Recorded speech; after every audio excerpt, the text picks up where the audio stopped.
Hello everyone, welcome back to the channel.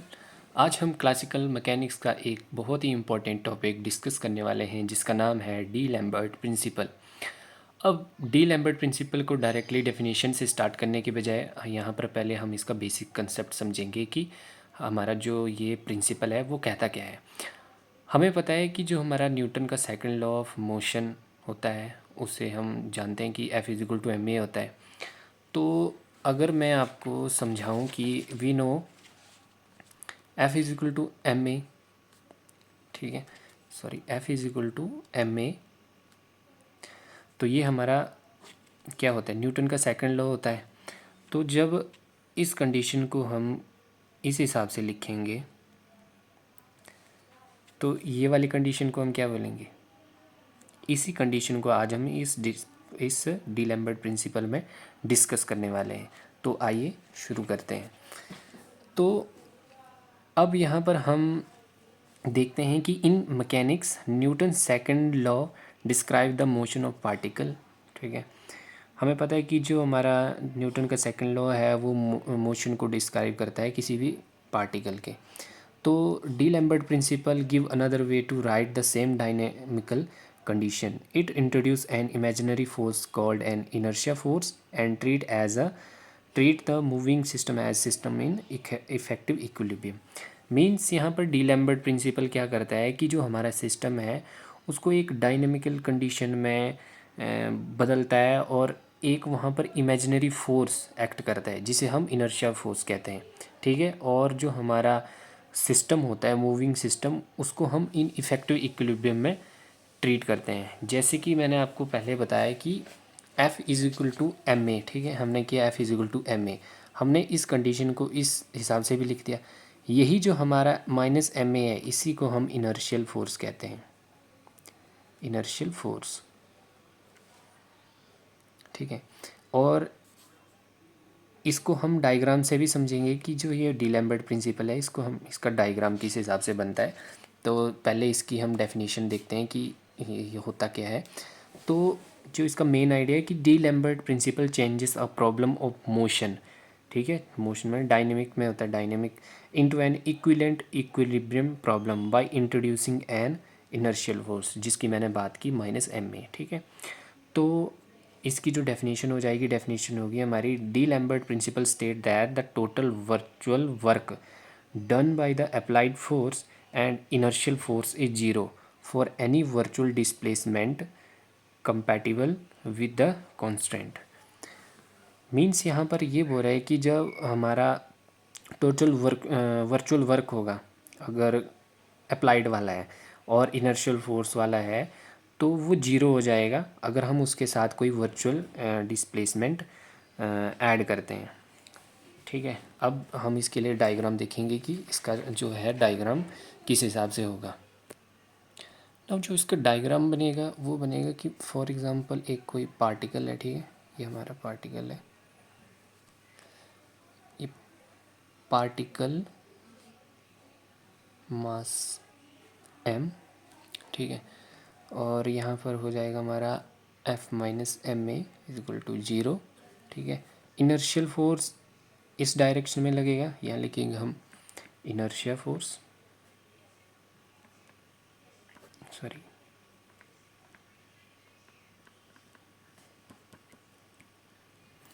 इस direction में लगेगी, और हमारा अप्लाइड फोर्स होगा वो इस डायरेक्शन में होगा, ये लगेगा इस डायरेक्शन में। तो जब इस डायरेक्शन और इस डायरेक्शन से फोर्स लगेगा तो वहाँ पर एक स्टेट इक्विलिब्रियम की स्टेट आ जाएगी, ठीक है, जिसे हम बोलेंगे इफ़ेक्टिव इक्विलिब्रियम। तो ये जो पूरी एक कंडीशन बन जाएगी जब ये इस हिसाब से आप लिखोगे तो इसको हम क्या बोलेंगे, इफ़ेक्टिव इक्विलिब्रियम, इफ़ेक्टिव इक्विलिब्रियम। ठीक है, इसको बोलेंगे हम इफ़ेक्टिव इक्विलिब्रियम। तो अब हम देखते हैं कि डी लैम्बर्ट प्रिंसिपल की डेरिवेशन क्या होगी। ये इसका आप इस हिसाब से डायग्राम बना सकते हो। ठीक है, अब हम देखते हैं कि जो हमारा इसको डेरिवेशन है उसकी डेरिवेशन किस हिसाब से होगी। अब हमें पता है कि जो हमारा न्यूटन का सेकंड लॉ होता है वो क्या होता है हमारा F is equal to M A. लेकिन हम जो हमारा न्यूटन सेकंड लॉ है उसको हम इस हिसाब से भी लिख सकते हैं, F is equal to D P over D T. ठीक है, डी पी मतलब rate of change of momentum with respect to time. इसको भी हम न्यूटन का सेकंड लॉ बोलते हैं। और अब यहाँ पर हम क्या करेंगे, हम एक ith पार्टिकल को इंट्रोड्यूस करेंगे इसमें। ith पार्टिकल को इंट्रोड्यूस किया तो हमने क्या लिखा, F I is equal to D P I over D T. ठीक है, और इस D P I over D T को हम P I dot over P I भी लिख सकते हैं। डॉट का मतलब कि इसकी डिफ्रेंशिएशन हुई है। ठीक है, डिफ्रेंशिएशन इसको हम इस हिसाब से भी लिखते हैं। This can be written as, ठीक है, इसको अब हम किस हिसाब से लिखेंगे, एफ आई। ठीक है, इसको इधर ले आओ, ये माइनस का और ये जीरो हो गया। आई हमारे पास क्या है, 1 2 3 2 n है। ठीक है, अब यहाँ से हमें क्या पता चलता है कि this equation means that any particle in the system is in an equilibrium under a force. ठीक है, जैसे कि मैंने आपको कंडीशन बताई ना, वो वाली डायग्राम बताया आपको कि जब हमारे पास ये वाली कंडीशन होगी तो इसी कंडीशन को हम इफेक्टिव इक्विलिब्रियम कहा हमने। तो बस हमारा जो ये एक्सप्रेशन है यही बोलने की बात कर रहा है कि जब हम अप्लाई फोर्स करेंगे, इनर्शियल फोर्स लगेगा तो एक स्टेट ऑफ इक्विलिब्रियम बनेगी, इफेक्टिव इक्विलिब्रियम की स्टेट बनेगी। तो यहाँ से अब हम देखते हैं कि अब हम यहाँ पर एक वर्चुअल वर्क को इंट्रोड्यूस करेंगे। Therefore for a virtual displacement, ठीक है, हमें पता है कि हमारी जो वर्चुअल डिस्प्लेसमेंट होती है वो होती है डेल्टा आर आई। ठीक है, तो यहाँ से अब हमने क्या किया, N summation I is equal to 1 F I minus P I dot dot delta R I is equal to 0। हमने ये वर्चुअल डिस्प्लेसमेंट ऐड ऑन की है यहाँ पे। अब यहाँ पर हम क्या देखते हैं, but F I is equal to F I plus F I, ये ए वाला है। ठीक है, और ये एफ आई वाला है। हमें पता है कि जो हमारा फोर्स है, फोर्स को हम और किस हिसाब से लिख सकते हैं कि अब यहाँ पर हमने स्टेट ऑफ इक्विलिब्रियम बनानी है। तो स्टेट ऑफ इक्विलिब्रियम बनाने के लिए हमने क्या किया कि हमारा जो अप्लाइड फोर्स था और फोर्स ड्यू टू कांस्टेंट, मतलब ये हमारा अप्लाइड फोर्स है और ये हमारा फोर्स ड्यू टू कांस्टेंट है, इन दोनों को हमने ऐड कर दिया एफ आई के लिए। अब हमने ऐड किया तो हमने क्या लिखा, एफ, इसकी जगह हम अब ये वाली कंडीशन लिखेंगे इस इक्वेशन में। तो एफ आई ए अप्लाइड वाला प्लस एफ आई ये कांस्टेंट वाला minus P I dot delta R I is equal to 0। ये हमारी एक इक्वेशन बन गई। अब यहाँ से हम देखेंगे कि एफ आई ए, ठीक है, और इसको हम इसके साथ मल्टीप्लाई करेंगे तो क्या आ जाएगा हमारे पास, माइनस पी आई डॉट, ठीक है, डॉट डेल्टा आर आई, और एक हमारे पास दूसरी कंडीशन बनेगी, वो बनेगी summation N I is equal to 1 F I, ठीक है, और डेल्टा एस आई, ठीक है, delta R I. P I भी लिख सकते हैं हम, यहाँ पर नहीं लिखा है लेकिन पी आई हम लिख सकते हैं, यहाँ पर कोई वो नहीं है। तो पी आई आप लिख लेना, अगर लिखना चाहोगे तो लिख सकते हैं, क्योंकि ये कंडीशन 0 बन जाएगी। क्योंकि हमें पता है, हमने प्रिंसिपल ऑफ वर्चुअल वर्क पढ़ा है।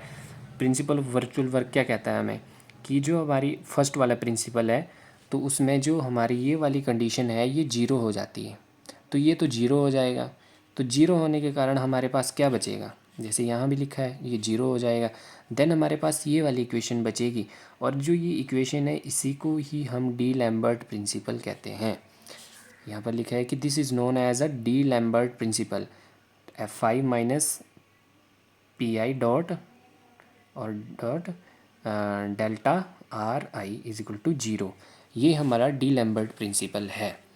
ठीक है, और इस प्रिंसिपल की और सिग्निफिकेंस क्या है, ठीक है, वो भी मैं आपको थोड़ा बता देता हूँ कि ये कहाँ पर यूज़फुल होता है।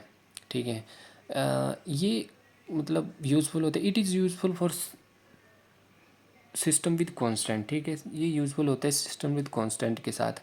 It convert dynamical system into effective equilibrium problem. हमें डायग्राम से पता चला कि हमारे पास कोई एक डायनेमिक प्रॉब्लम थी, उसको हमने एक इफेक्टिव इक्विलिब्रियम में चेंज कर दिया। और क्या हेल्प करता है, it helps to eliminate many constant force. ठीक है, यहाँ पर हमने ये किया ना कैंसिल, तो ये हेल्प करता है एलिमिनेट कर हेल्प करता है एलिमिनेट मैनी कांस्टेंट फोर्सेस को।